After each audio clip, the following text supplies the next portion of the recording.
Ahora vamos a hablar sobre el sistema nervioso. Para comprender mejor, el sistema nervioso se encuentra separado por dos sistemas. Tenemos el sistema nervioso central y el sistema nervioso periférico. En el sistema nervioso central tenemos al encéfalo, que se encuentra conformado por el cerebro, cerebelo, tronco encefálico. Tenemos la médula espinal, tenemos el mesencéfalo, la protuberancia, bulbo raquídeo. Tenemos el sistema periférico nervioso, es el somático y el autónomo. Dentro del somático tenemos a los nervios espinales y raquídeos, y mientras que en el autónomo tenemos simpático y parasimpático. Ahora vamos a hablar de lo que es el sistema nervioso, las estructuras, su anatomía y sus principales funciones. Para ello también hemos realizado una maqueta ilustrativa.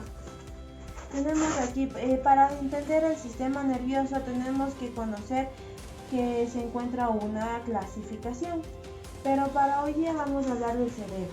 El cerebro es la masa más voluminosa que se encuentra en el encéfalo. El cerebro también está compuesto por el tronco encefálico, que a su vez está compuesto por la médula espinal, la médula oblongua, los pedúnculos y también lo que es el cerebro medio. En el cerebro tenemos dos hemisferios, es el hemisferio tanto derecho e izquierdo. El izquierdo considera el lado lógico, mientras que el derecho se considera más el lado intuitivo. También podemos decir que vamos a hablar de lo que es el sistema nervioso periférico y el sistema nervioso central. En el sistema nervioso central se llevan a cabo los procesos más importantes. Está compuesto por el encéfalo, la médula espinal. El encéfalo a su vez se compone por el cerebro, el bulbo raquídeo, la médula espinal, en tanto se conecta con el encéfalo. El sistema nervioso es el sistema muy importante para comprender la información que recibimos de nuestro entorno. Asimismo, es el sistema encargado de transmitir ciertos impulsos hacia los nervios y los músculos. De esta manera, el sistema nervioso central se basa en neuronas sensoriales y motoras del encéfalo y la médula espinal. Para provocar las respuestas precisas pueden ser a un estímulo, puede ser a un golpe, y nuestros nervios tanto sensoriales los reciben, motoras las responden. Por ello, ejemplo, se puede considerar las conductas, incluso las experiencias pasadas.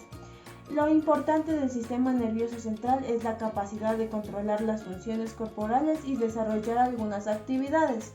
Por ejemplo, también podemos aplicar aquí que el aprendizaje que nosotros emprendemos, además de distinguir las emociones. El ser humano principalmente desarrolla en el sistema nervioso central reconocernos como individuos, ser conscientes de las acciones que realizamos y qué hacemos, cómo nos sentimos con nuestro exterior e interior. Podríamos decir que ahora tenemos el sistema nervioso periférico. El sistema nervioso periférico está formado principalmente por nervios que conectan el encéfalo y la médula espinal. El encéfalo y la médula espinal con otras partes del cuerpo. Los nervios que originan el encéfalo se denominan nervios craneales, que son dos. Los que originan en la médula espinal. También podemos decir las funciones principales de lo que es el sistema nervioso periférico, además que posibilita que el cerebro y la médula espinal interactúen y reciben señales por el medio, por lo que permiten una reacción a los estímulos externos. El sistema nervioso periférico permite la activación de la musculatura, es decir, para nosotros realizar los movimientos, tanto sean como voluntarios e involuntarios. El sistema nervioso periférico nos permite también lo que es las respuestas de huida o lucha, también como que dependen de este sistema, prepara y moviliza el cuerpo. Gracias a este sistema existe una acercación con lo que es el cerebro, por lo que nos necesitamos para originar o responder respuestas. Estas reacciones también tienen la función de proteger el organismo y son vitales para nuestra supervivencia. Este es el sistema nervioso y sus principales funciones. Espero que la exposición sea de su agrado y muchas gracias. realizado una maqueta ilustrativa que les permita visualizar de mejor forma lo que es las estructuras y también lo que vamos a hacer sus funciones. Para ello, el aparato urinario está compuesto de lo que es los 2 riñones, las uréteres, la vejiga y la uretra. También podemos decir que en los hombres encontramos lo que es la próstata. Además, los riñones son par de órganos de color marrón oscuro asociado al morado, que se ubican debajo de las costillas. Se podría decir que es bien en el hipocondrio izquierdo y en el hipocondrio derecho. Además, los riñones contienen lo que son las glándulas suprarrenales, tanto de izquierda como derecha. Los riñones también se encargan de lo que son la producción de orina y la eliminación de los desechos líquidos de la sangre en forma de orina. Para que se pueda, además, una de las funciones del riñón es la síntesis de la vitamina D. Además, también elimina lo que es la urea. La urea es una sustancia que se encuentra en las proteínas, tanto en la carne como el pollo, la res o el cerdo. La urea se elimina en lo que son unas unidades de filtración llamadas nefronas. Las nefronas, cada nefrona consiste en una bola de pequeños capilares sanguíneos que contienen los glomérulos y también contienen lo que son los túbulos renales. Para que la orina sea eliminada, pasa de lo que es pasa por las nefronas a los túbulos renales para ahí pasar a lo que son los uréteres. También podríamos decir que los riñones también equilibran lo que es el ácido base, eliminan también las sustancias como en exceso del cloruro, eliminan las sustancias del cloruro de sodio y mantienen un equilibrio en los líquidos del cuerpo. También tenemos lo que son los uréteres. Los uréteres son los tubos estrechos que llevan la orina desde los riñones hasta la vejiga. Además de que los uréteres contienen los músculos, las paredes de los uréteres se contraen y se relajan continuamente para llevar la orina. Además, se podría decir que se lo almacena por mucho tiempo o se contrae por mucho tiempo en los uréteres, puede ocasionar lo que es una infección en los riñones. Los uréteres transportan la orina cada 10 o 15 segundos, depositan una pequeña cantidad de lo que es en la vejiga. También podríamos decir que los uréteres son más o menos se pueden decir que son los órganos más importantes para que puedan para que pueda ser transportada la orina. Tenemos la vejiga. La vejiga es un órgano hueco, triangular, que se ubica en el abdomen inferior, en el hipogastrio. También podríamos decir que está sostenida por los ligamentos y unida a los huesos pélvicos de la pelvis, como decir, las paredes de la vejiga se relajan y dilatan para lo que es la acumulación de la orina. La vejiga también puede almacenar lo que es entre 2 y 3 tazas de orina y además en una persona adulta normal puede almacenarse entre 2 y 5 horas. La uretra es el medio por el cual se expulsa la orina. Este tubo se encuentra ligado a lo que son las órdenes del cerebro, de acuerdo que el cerebro envía las señales a los músculos de la vejiga para que se contraigan y pueda ser expulsada la orina. Al mismo tiempo, el cerebro también envía señales a los músculos del esfínter. Podría decirse que cuando todas las señales que enviadas por el cerebro suceden, una persona se encuentra normalmente con respecto a su aparato urinario.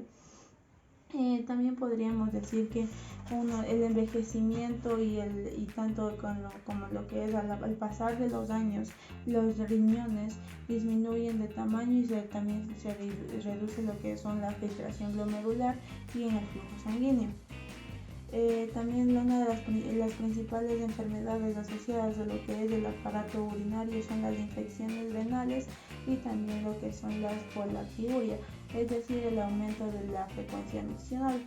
Y también podríamos asociarlo también con los cálculos renales y la retención de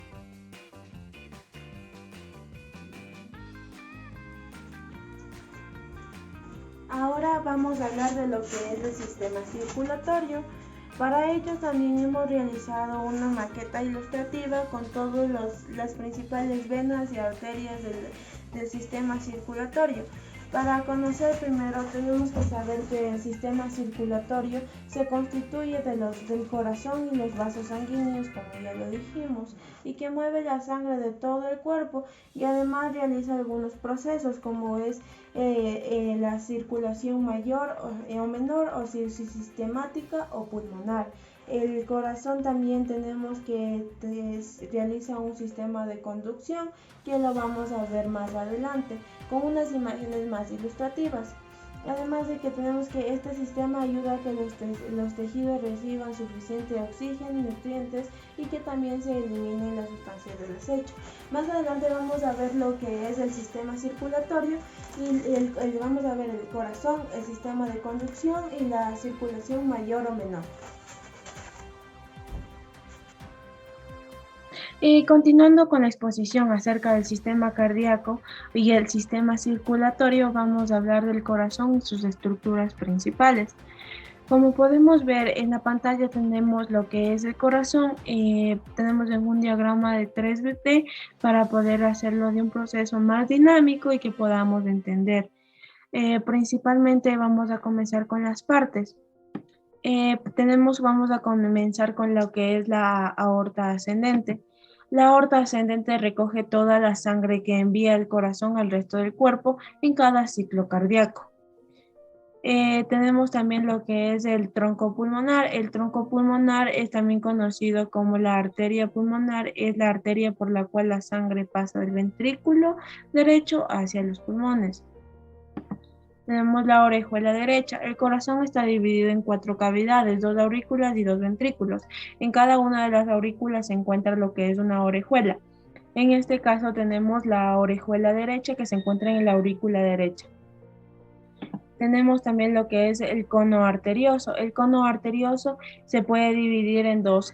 Tenemos que el ventrículo derecho se puede dividir en 2 cámaras, la cámara de entrada y la cámara de salida. En este caso, el cono arterioso o infundíbulo es la cámara de salida. También tenemos la rama interventricular anterior. Esta principalmente nace de la bifurcación entre el tronco coronario izquierdo, pasa a la izquierda de la arteria pulmonar y recorre todo el surco interventricular anterior hasta llegar al ápex, que el ápex es la punta del corazón.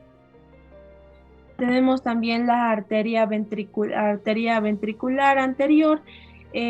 Esta arteria ventricular anterior principalmente discurre todo lo que es el surco coronario izquierdo. Tenemos también la rama circunfleja izquierda de la coronaria. Esta pasa vamos a hablar en general de lo que son las ramas circunflejas o las arterias circunflejas. Como digo, estas ramas pasan por detrás del corazón entre la aurícula izquierda y el ventrículo izquierdo y suministran sangre al costado o la pared lateral del ventrículo izquierdo. En un pequeño número de personas se lo puede decir que esta arteria suministra las paredes inferior y posterior de lo que es el ventrículo izquierdo. Tenemos también las ramas septales. ¿Qué son las ramas septales? Son pequeñas ramas que penetran lo que es el septo interventricular, irrigando lo que son los 2 tercios anteriores. El orden de salida de estas arterias son diagonales y en cada paciente puede diferir o diferenciarse. Ya tenemos también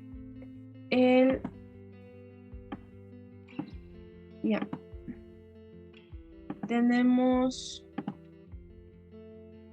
el seno coronario. El seno coronario es un pequeño órgano contráctil, también se le puede decir que es un órgano hueco, cuya principal función es drenar el 70% de la sangre venosa que produce en la pared miocárdica. Tenemos también la vena cardíaca magna.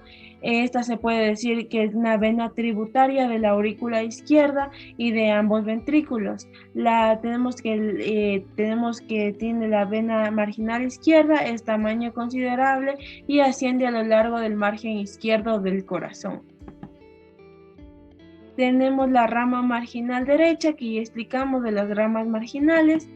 Tenemos la arteria coronaria Tenemos la arteria coronaria y derecha. Vamos a hablar en sí de lo que son las arterias coronarias.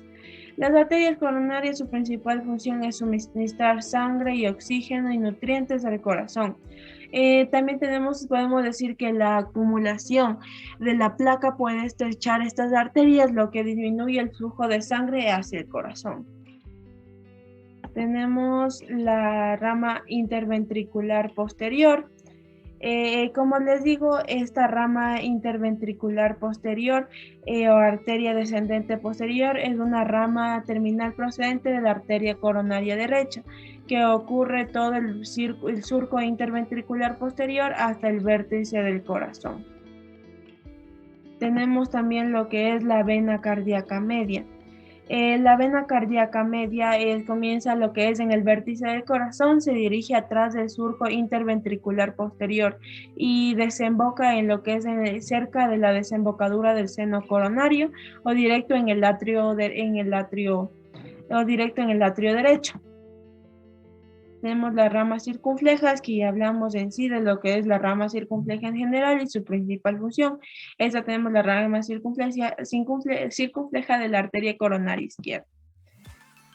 Tenemos la vena cardíaca menor. La vena cardíaca menor recoge la sangre de ambas partes del lado derecho del corazón. Sigue por alrededor del surco coronario y desemboca en el seno coronario. Tenemos la vena cava superior. En sí, la vena cava superior, las venas cavas superior transporta la sangre de la cabeza, el cuello, los brazos y el tórax, pero también tenemos lo que es una vena cava inferior, que esta vuelta transporta la sangre a las piernas, a los pies y a los órganos del abdomen y la pelvis.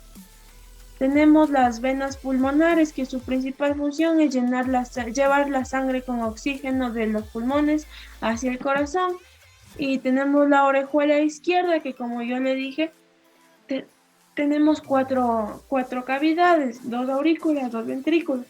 En este caso tenemos la orejuela izquierda, que se encuentra en el ventrículo izquierdo.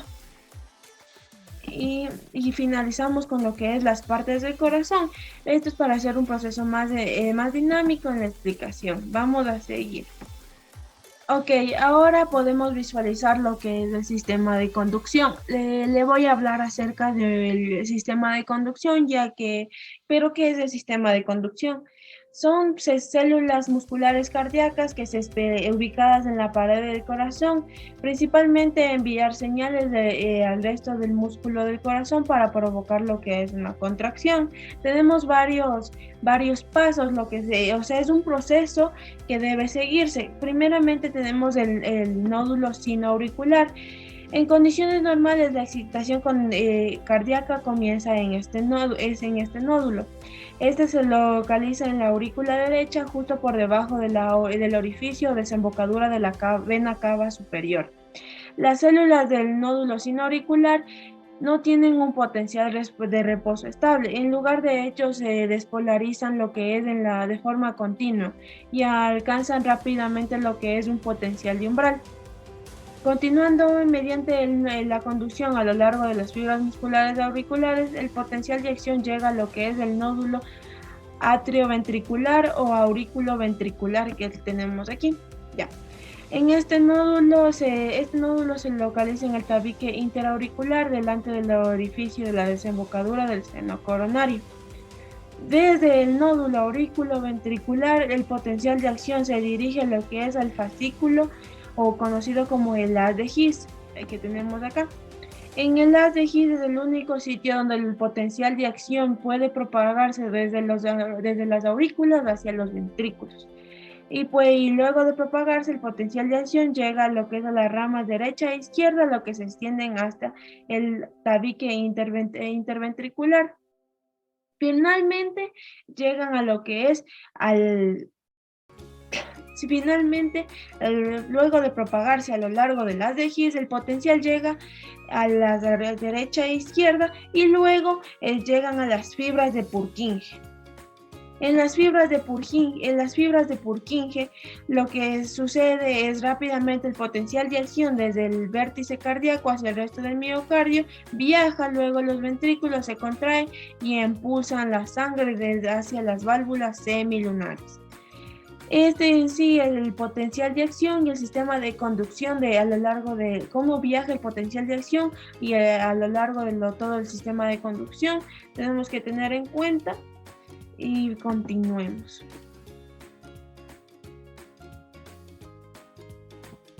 Ahora vamos a hablar de lo que es la circulación mayor y menor, también conocidas como la circulación sistémica y pulmonar. La circulación mayor es el recorrido que hace de la sangre desde el corazón hasta el resto del organismo y la circulación menor es el recorrido que hace la sangre desde el corazón hacia los pulmones. Para ello, ¿cómo se realiza este proceso? Este proceso principalmente se realiza de la siguiente forma. Todo inicia lo que es en la aurícula derecha, donde ingresa la sangre desoxigenada. La sangre desoxigenada pasa a la válvula tricúspide, donde le pasa al ventrículo derecho. De este pasa la válvula pulmonar y también pasa lo que es el tronco pulmonar y las arterias pulmonares. Llegan lo que es a los capilares pulmonares, en donde la sangre pierde CO2 y gana O2. Luego la sangre pasa lo que es a las venas pulmonares y lo que ya tenemos una sangre oxigenada. Esta sangre oxigenada ingresa lo que es a la aurícula izquierda y pasa a la válvula tricúspide, al ventrículo izquierdo y luego vuelve por la válvula aórtica y pasa a la aorta y a las arterias coronarias, a las arterias sistémicas. Finalmente tenemos que llegan a los capilares de la circulación sistémica. La sangre desprende el O2 y capta el CO2 para luego de nuevo ingresar por la vena cava superior, inferior y también por el seno coronario para iniciar nuevamente con lo que es la circulación sistémica y pulmonar.